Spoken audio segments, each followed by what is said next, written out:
ibihe byiza mwe mwese mukurikiye Umusanzu Media. Uyu ni umwanya tugiye kubagezaho amakuru yiriwe avugwa kuri uyu munsi. Nge ndi Daniel Niyonkuru.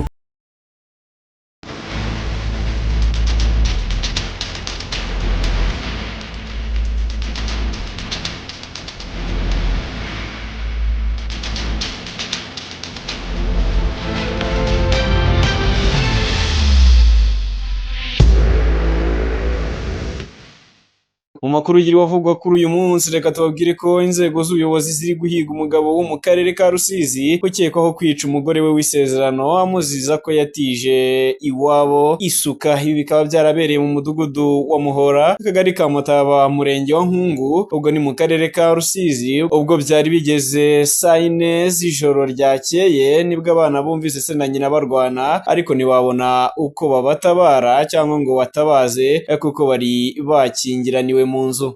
Kuri uyu munsi kandi Minisitiri w'Intebe Dr Justin Nsengiyumva yabwiye abanyeshuri barangije mu ishuri mpuzamahanga ry'ubuvuzi rya Butaro University of Global Health Equity ko basanze isi ifite ibibazo by'uburwayi bakaba bagomba guhangana nabyo. Minisitiri Nsengiyumva yavuze ko abanyeshuri barangije bagiye kwinjira mu isoko ry'umurimo mu gihe systeme z'ubuzima zihanganye n'igitutu gikomeje kwiyongera mu Rwanda no ku isi hose. Indwara nshya, ibura ry'abakozi b'inzobere n'ibibazo by'imari, aho bitari amagambo gusa ahubwo ko bisaba ibisubizo bifatika. Minisitiri w'Intebe akaba yitabiriye ibi birori ari intumwa ya Perezida wa Repubulika y'u Rwanda Paul Kagame, aho yabagiriye inama ivuga ko guhangana neza n'ibi bibazo bisaba ibirenze ubumenyi bwo kuvura gusa. Muri ibi birori kandi Madamu wa Perezida wa Repubulika Jeannette Kagame yakiranye ubwuzu impamyabumenyi y'icyubahiro ya Doctor of Human Rights yahawe na Kaminuza Mpuzamahanga y'Ubuzima ya Butaro, avuga ko kuyemera bivuze kwemera ko ubuzima ari uburenganzira bw'ibanze. Madamu wa Perezida wa Repubulika Jeannette Kagame akaba yahawe impamyabumenyi y'ikirenga y'icyubahiro kubera ubuyobozi bwe budasanzwe n'umusanzu we mu burezi, ubuzima n'uburinganire hano mu gihugu cy'u Rwanda, muri Afurika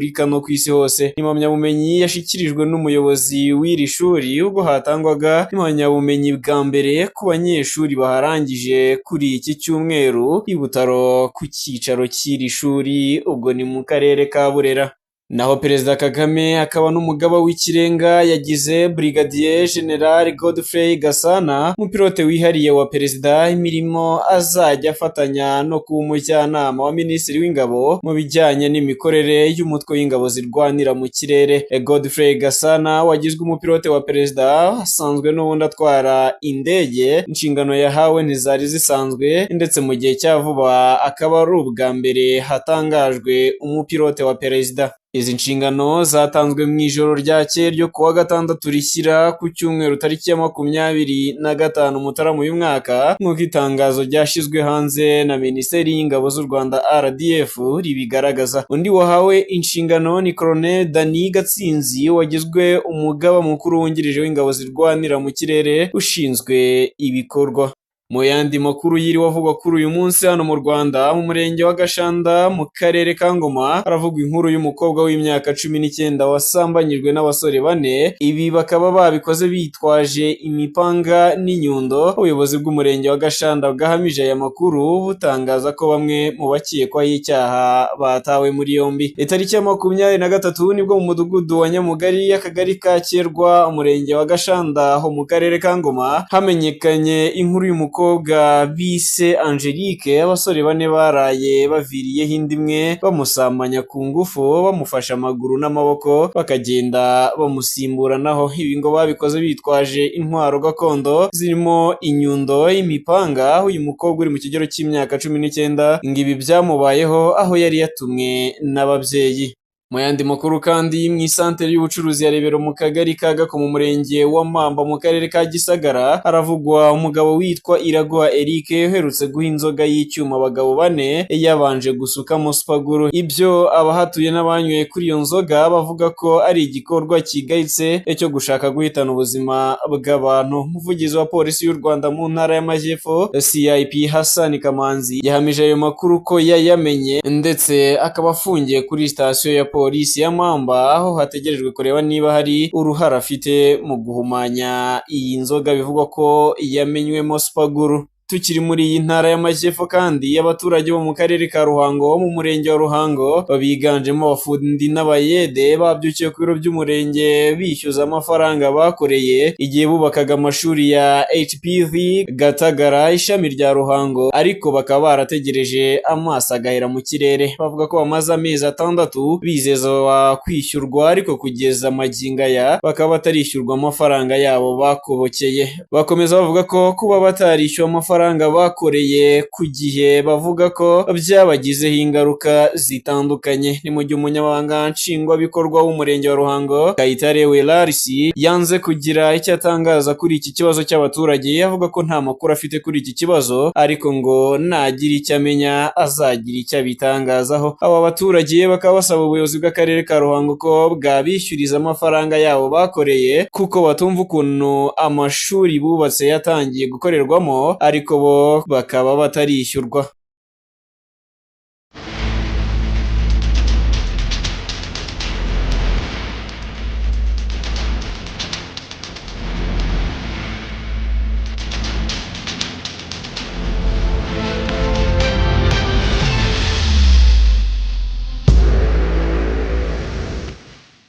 Mu makuru yiravugwa mu myidagaduro ndetse na siporo. Muri siporo reka tubabwire ko umuyobozi w'ishyirahamwe ry'umupira w'amaguru mu Budage DFB yavuze ko igihe kigeze ngo batekereze ku kwitabira igikombe cy'isi cy'umwaka wa 2026 kubera ibikorwa bya perezida wa Leta Zunze Ubumwe za Amerika Donald Trump. Leta Zunze Ubumwe za Amerika zizakira iri rushanwa ryo ku rwego rw'isi rizaba mu mpeshyi, aho zizafatanya na Canada ndetse na Mexique.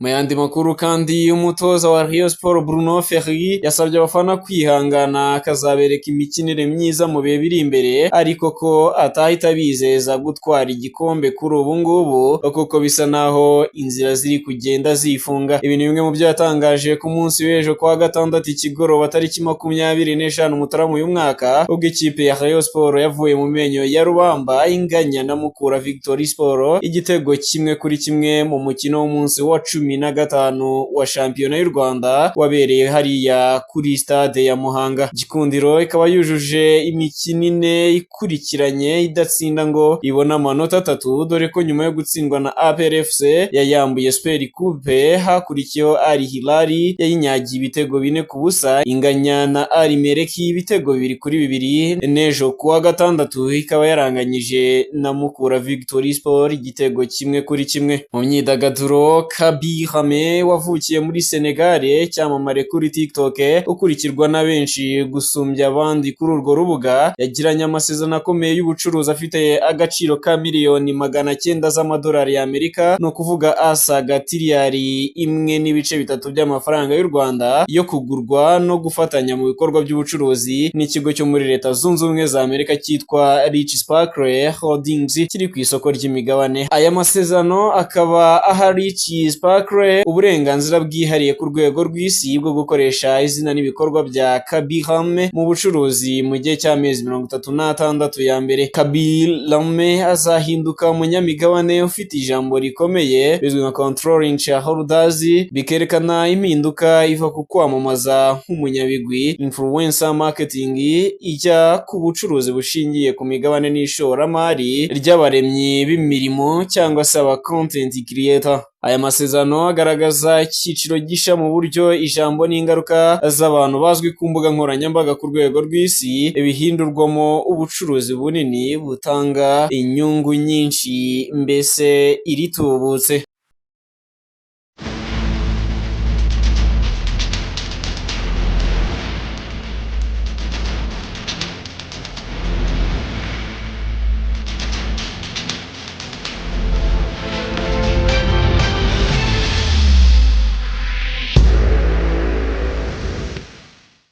Naho mu bindi byiriwe bivugwa ariko hanze y'u Rwanda, perezida w'u Burundi Evariste Ndayishimiye n'abandi bayobozi bo mu ishyaka rye rya CNDD FDD bapfukamye hasi bafata ibendera mu ntoki basengera igihugu cy'u Burundi, imibereho myiza y'abarundi n'amahoro mu burasirazuba bwa Kongo. Mu gihe ibyo byabaga ariko, umutwe wa MRDP Twirwaneho watangaje ko ibitero bikomeye byibasira abanyamurenge bikomeje kwiyongera mu bice bya Fizi, Itombwe, Murongwe na Uvira bishimangira ukwiyongera kw'ingabo z'u Burundi, ingabo za leta ya Repubulika na Demokarasi ya Kongo FARDC ndetse na Wazalendo muri utu duce. Mu itangazo Twirwaneho yashize hanze yagaragaje ko izo ngabo zikomeje kugaba ibitero zishaka kongera gufata ibice bituyemo aba banyamurenge. Naho umugabo w'umunyamerika witwa Alexi Honolad yaciye agahigo ko kurira inyubako yo muri Taiwan igeretse inshuro 101 adakoresheje umugozi, umukandara cyangwa ibindi bikoresho by'ubwirinzi. Inyubako yitwa Taipei 101 ifite uburebure bwa metero 508, ikaba yubakishije ibyuma, ibirahure na sima bikoze mu ishusho isa n'igiti cy'umugano.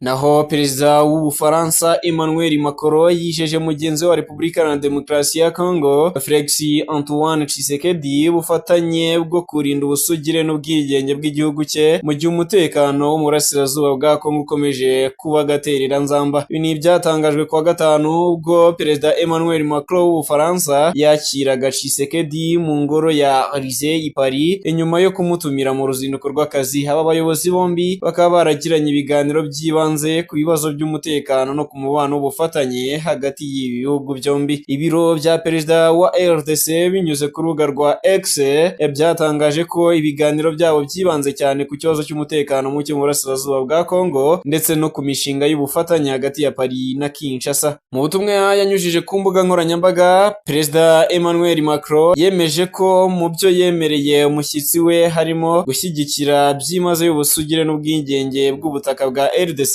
no gushyigikira imbaraga zigamije kurengera agahenge gafatika kandi gashobora kugenzurwa mu burasirazuba bw'icyo gihugu. Ni nuko nsoje amakuru yavugwaga kuri uyu munsi. Mwakoze cyane mwe mwese twabanye muri aya makuru. Nge nitwa Daniel Niyonkuru, reka mbifurize kugira ibihe byiza.